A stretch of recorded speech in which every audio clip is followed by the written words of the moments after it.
Thank you, Ria, for setting the context and handing the stage over to us.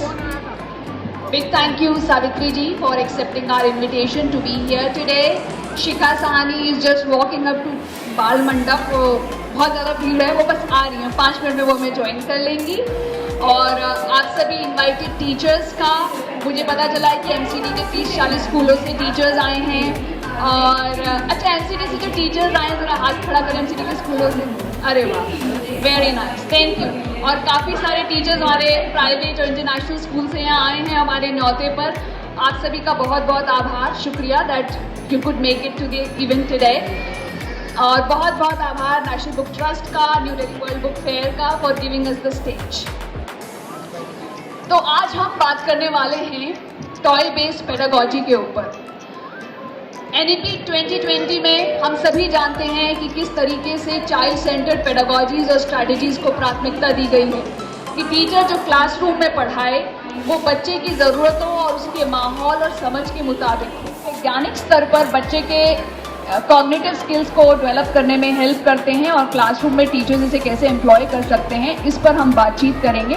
तो सबसे पहला सवाल सावित्री जी मेरा आपसे होगा कि आप हमारे ऑडियंस के लिए आपके क्या थॉट्स हैं, आपकी क्या राय है टॉय बेस्ड पेडागोजी पर. आपने 45 साल से ज़्यादा का समय आपने काम किया है. बच्चे कंचे से सीखते हैं, कंचे खेलते हैं. हम लोग मना करते हैं, पेरेंट्स मना करते हैं, मत खेलो मत खेलो मत खेलो. लेकिन फाइन मोटर डेवलपमेंट तो हो ही रहा है. उसका फाइन मोटर तो हो रहा है कि एक होल के अंदर कंचे डालना है. आई और हैंड कोऑर्डिनेशन हो रहा है. लेकिन साथ ही साथ यहाँ पर आपके पास तो 7 कंचे हुए, मेरे पास तो 4 ही कंचे हैं. ये मोर और लेस, ज़्यादा और कम का कॉन्सेप्ट हो रहा है. अपना इन्होंने 7 गिना, मैंने 4 गिना. 7 नंबर ज़्यादा है, 4 नंबर कम है. हमने या आपने तो उनको गिनना नहीं सिखाया था, लेकिन बच्चे ने कंचे गिन गिन के सीख लिया कि 7 नंबर ज़्यादा है एंड 4 नंबर कम है. ठीक है, जब हम कहेंगे which number is bigger and which number is smaller, ये वो कॉन्सेप्ट कंचे से वो समझ जाएगा. तो ये छोटे छोटे उदाहरण मैं टॉयज़ के रूप में आप लोगों को देना चाह रही हूँ कि टॉयज़ से लर्निंग बहुत ज़्यादा होती है. इससे बच्चों का ये इसीलिए एनईपी में, इसके एनईपी 2020 में इसके ऊपर बहुत ज़्यादा फोकस डाला गया है. What's your outlook on toy based pedagogy? As parents, our role of teacher, हम क्या सोचते हैं कि अकेडमिक या एजुकेशनल टॉयज लेने चले जाते हैं बाय बीइंग इम्प्रेस्ड. आपको कैसे मालूम? 2 साल का बच्चे का तो माइंड करप्ट हो जाता है, बिकॉज अनफॉर्चुनेटली दिल्ली में education is so much commercialise कि 2 साल का बच्चा आपसे छीन लिया जाता है. तो वहाँ उसका माइंड, उसका एक unstructured form of learning is corrupted. उससे पहले आपको कैसे मालूम कि टॉय में जिसमें बच्चा इंटरेस्टेड है वो टॉय बॉक्स के अंदर ही है. वो टॉय बॉक्स ही इटसेल्फ इज अ टॉय और a tool of learning for the child. उसको कैसे खोलना है. So what is a toy? It takes me to anything which a child is exploring becomes a toy. And I ask you, can you guess what is the first toy your child was exposed to? ऐसा पहला कौन सा खिलौना था जिससे बच्चे ने explore करना चाहा और उसके बिल्कुल नज़दीक था और हर बच्चे के पास वो सेम खिलौना था?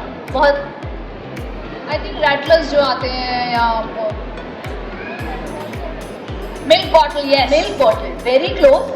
और भी क्लोज हो सकता है किसी के पास मिल्क बॉटल ना हो. ऐसा कौन सा खिलौना जो वो पैदा ही हुआ है, लेकिन इससे आसान मैं क्लू नहीं दे सकती. Whole body. ये मैंने जयश्री मैम से एक बार थिएटर के लिए अपने टीचर्स को ट्रेन कराया था. And I learn and till date that is become a part and parcel of my learning. अगर स्कूल के पास चैलेंज होता है रिसोर्सेज का या टॉयज़ का या कुछ भी, तो इन्होंने हमें सिखाया था कि मैं पूरी टॉय हूँ. I mean role of creator and using your body as a toy. He explore, वो हर चीज़ को एक्सप्लोर करता है. The first thing he explores is his own body and we stop him, we stop them. As parents, I feel this is the right platform where we can wake you up that we have complicated the process of learning ourselves. हमने learning is spontaneous. I think Shikha आप बहुत अच्छी बात कह रही हैं। यहाँ पर हम ये भी देख सकते हैं कि बच्चा किस परिवेश या किस माहौल से आ रहा है। अगर सरकारी स्कूलों में पढ़ने वाला ऐसा बच्चा है जो कि फर्स्ट जनरेशन लर्नर है, जहाँ पे सारी सुख सुविधाएं या सारे साधन उपलब्ध नहीं है, हाई एंड टॉयज़ नहीं है, उसके लिए तो चप्पल भी खिलौना है, उसके लिए नलका भी खिलौना है, उसके लिए सारी चीज़ें खिलौने हैं। ये ना हमारा रोल है as the school owners, as the principal, the head of the schools. मैंने गुजरात में एक स्कूल देखा था, government school, it did not have any resource, but उधर की प्रिंसिपल टायर वाले से लेकर टायर्स लेकर आई, वेस्ट सारा ला के उन्होंने टॉयज डेवलप कराए। So it is about the intention, Yes. It is about the intention of the school who is managing, is it an educationist who is running the show, and you yourself, irrespective of the school, first and the last responsibility is yours. Savitri ji, पहले आपसे जानना चाहूँगी, as a teacher who plans to implement toy based pedagogy in her classroom, what all resources she should have? बच्चों को classroom की चार दीवारी से बाहर निकालो। नेचर सबसे बड़ी पाठशाला है, सबसे नेचर में हर चीज़ है, तो आप वहाँ ले जाके नेचुरल रिसोर्सेज के ऊपर आप ज़्यादा ध्यान दें। जो भी बच्चे जब आउटिंग, क्योंकि टीचर्स ज़्यादा हैं, जानते हैं, आउटिंग के लिए लेके जाते हैं बच्चों को बोलें आपको जो मर्जी आप इकट्ठा करो बैग में, और इकट्ठा करके जो कुछ भी वो लेके आते हैं वो हमारा टीचिंग लर्निंग मटेरियल है, वो हमारा TLM है। महंगे महंगे टॉयज़ के ऊपर मत जाएंगे प्लीज़, फिर उसको हमें अलमारी में सजा के रखना होगा, डर है कि कहीं टूट न जाए, वो चीज़ रहेगी। लेकिन बच्चा अगर खुद बनाएगा तो वो उसकी प्रॉपर्टी, और उसको अगर टूट भी गया कोई बात नहीं, नेचर हमारे पास है, चलो दोबारा हम लेके आते हैं, दोबारा बनाते हैं। तो ये एक अच्छी आपने सावित्री जी बात बताई कि हम नेचर से या आसपास प्रोक्योर कर सकते हैं, पर क्या ऐसा हो सकता है कि टीचर्स अपने क्लासरूम में एक टॉय कॉर्नर बना दें, और वो जो टॉय कॉर्नर हो उसमें खिलौने कम्युनिटी से भी आ सकते हैं? ज़रूरी नहीं है कि स्कूल एडमिनिस्ट्रेशन वो खिलौने प्रोवाइड करवाए हर क्लासरूम में, जो बच्चा घर पे बनाता है वो भी आ सकता है। What do you say about it Shikha? ये होता भी है। अभी टीचर्स मुझसे ज़्यादा, बिकॉज देखो एक टीचर्स पे एक प्रेशर होता है कि एक स्ट्रक्चर्ड लर्निंग की आदत है, उनको ट्रेनिंग वो मिली है, उनको लगता है कि अगर वो फ्री टाइम टॉय के साथ, तो यहाँ पे हमें टीचर्स का भी माइंडसेट पे बहुत काम करना पड़ता है। We have to really guess, उनका माइंडसेट भी बदलना पड़ता है कि वो टॉय टाइम में एक्चुअल लर्निंग हो रही है, और जो टीचिंग आप कर रहे हो उसका कोई परमानेंट, आपको कितना याद है, आप सबने हिस्ट्री के चैप्टर पढ़े होंगे, लिटरेचर के चैप्टर, कुछ नहीं याद, that was teaching, that was not learning. So learning happens with engagement. तो उस समय ना प्रिंसिपल, जैसे मैं बताती हूँ कि हमें बैठना पड़ता है बहुत क्लोजली कि क्या लर्निंग ऑब्जेक्टिव था, क्या लेसन था हमारा, हमें क्या इम्पार्ट करना था, और टॉय के ज़रिए बातचीत से, जैसे मैम ने कहा, कि उसको ईजिली आर्ट ऑफ टीचिंग से इम्पार्ट किया जाए।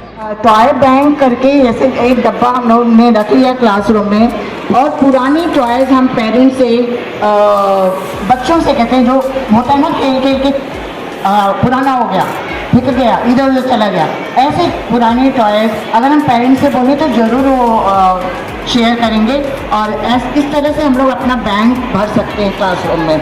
तो ये एक PTM में जब हमारा पेरेंट टीचर मीटिंग होती है, उसमें इस तरह से टीचर्स जो है उनको कन्वे कर सकते हैं कि ये हम आपके बच्चों के लिए है। Shikha, as an administrator, what do you think? What kind of support will you provide to your teachers to implement toy-based pedagogy in classrooms? यहाँ तो शायद टीचर्स बोल नहीं रही, लेकिन मैं बताती हूँ टीचर्स क्या बोलती हैं कि मेरा जो सिलेबस है, हाँ, उसकी आउटसाइड बात हो रही है, वो तो कंप्लीट नहीं हो रहा, और बाद में PTM में पेरेंट्स आकर बोलेंगे कि एक तो नोटबुक में कुछ नहीं आया, यही प्रॉब्लम है। Yes, now they are everything, क्योंकि मुझे मालूम है, और वहाँ पे as a teacher, I have been a teacher myself, इसलिए मैं आपको बता रही हूँ, पेरेंट टीचर मीटिंग एक ऐसा प्लेटफॉर्म है जहाँ पेरेंट्स को बता सकते हो कि आप क्या कर रहे हो और क्यों कर रहे हो।